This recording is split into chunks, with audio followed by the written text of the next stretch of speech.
গাজীপুরে আলোচিত সাংবাদিক আসাদুজ্জামান তুহিন হত্যাকাণ্ডে জড়িত ৮ জনের বিরুদ্ধে চার্জশিট দাখিল করেছে পুলিশ। সোমবার দুপুরে এক সংবাদ সম্মেলনে উপকমিশনার রবিউল হাসান এই তথ্য নিশ্চিত করেন। তিনি জানান, গত ৭ আগস্ট রাতে চান্দনা চৌরাস্তায় সাংবাদিক আসাদুজ্জামান তুহিনকে হত্যা করা হয়। এই ঘটনায় সিসিটিভি ফুটেজ বিশ্লেষণ এবং তথ্য প্রযুক্তির সহায়তায় এই ঘটনায় জড়িত ৮ জনকে গ্রেপ্তার করা হয়। পরে তাদের ব্যাপক জিজ্ঞাসাবাদে ঘটনার সঙ্গে আসামি কেটু মিজান, তার স্ত্রী গোলাপী সহ ৮ জনের সম্পৃক্ততা নিশ্চিত হয়ে তাদের বিরুদ্ধে চার্জশিট আদালতে দাখিল করা হয়েছে। বান্ডেল থাকলে প্রতি সেনমানিতে টাকা বাঁচবে। বিকাশ সেনমানি বান্ডেল কিনে জিতুন প্রতি লেনদেনে। এদিকে চার্জশিট দাখিলে সন্তোষ প্রকাশ করে নিহত স্বজনরা তুহিনের ব্যবহৃত মোবাইল উদ্ধারের দাবি জানান।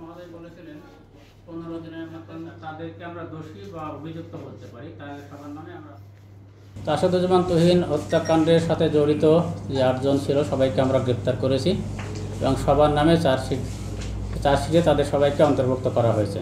চার্জশিট দিছে, এটা খুব ভালো কথা।